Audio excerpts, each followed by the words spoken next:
অসমৰ যিটো দুৰ্যোগ ব্যৱস্থাপনা ব্যৱস্থা এই ব্যৱস্থাটোক অধিক শক্তিশালী কৰিবৰ কাৰণে আমি প্ৰয়াস কৰি আহিছোঁ। মাননীয় মুখ্যমন্ত্ৰী ডক্টৰ হিমন্ত বিশ্ব শৰ্মাৰ এটা বলিষ্ঠ পদক্ষেপ আৰু সেই মৰ্মে আমাৰ হাতত এতিয়ালৈকে সৰ্বমুঠ এনেধৰণৰ যি বোট, এই মেচিন বোট আমাৰ সৰ্বমুঠ এতিয়া আজি আমি 40খন সংযোগ কৰিলোঁ। তাৰ দ্বাৰা মুঠতে 347খন হৈছে। ইয়াৰ উপৰিও আমি জীৱ জন্তুৰ সুৰক্ষাৰ কাৰণে যোৱাবাৰ কাজিৰঙাত 20খন দিছোঁ। এইবাৰ আমাৰ চৈখোৱা, ডিব্ৰু চৈখোৱাত আমি 8খন দিছোঁ। আমি ওৰাঙত দিছোঁ 4খন।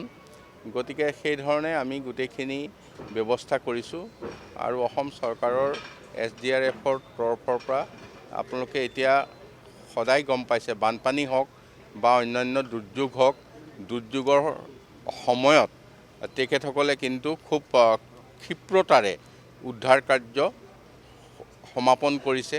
তাৰ বাদেও আমাৰ মেচিন নোহোৱা বোট, যেনে গুৱাহাটীত আৰ্টিফিচিয়েল ফ্লাড হ'ল, সেই ক্ষেত্ৰত আমি ধৰক 27খন আছে। গতিকে তেনেধৰণৰ য'ত মেচিন বোট সোমাব নোৱাৰে, তাৰ কাৰণে সেইখিনি ব্যৱস্থা কৰা হৈছে।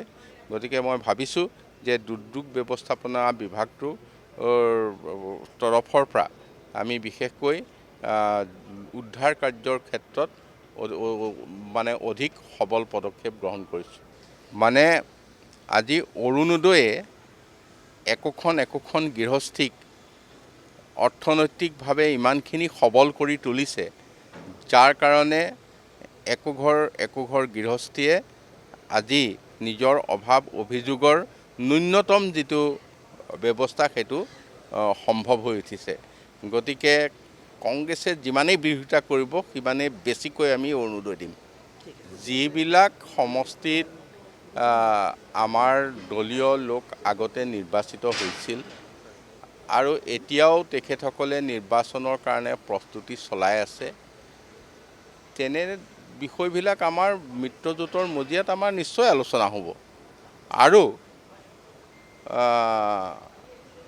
কেতিয়াবা আমি দেখিছোঁ ইয়াৰ আগৰ বছৰ কেইবাটাও চিটিং চিট AGPয়ে পাইছে, যোৱাবাৰ চিটিং চিট আমাৰ BJPয়ে পাইছে। অলপতো সাল সলনি হৈ থাকে। গতিকে ইয়াৰ সঠিক উত্তৰটো আমি কোনেও এতিয়া দিব পৰা হোৱা নাই। ই এটা খুব ভাল সুন্দৰ ব্যৱস্থাৰ মাজত সন্মানজনকভাৱে সমাধান হ'ব বুলি মই ভাবিছোঁ।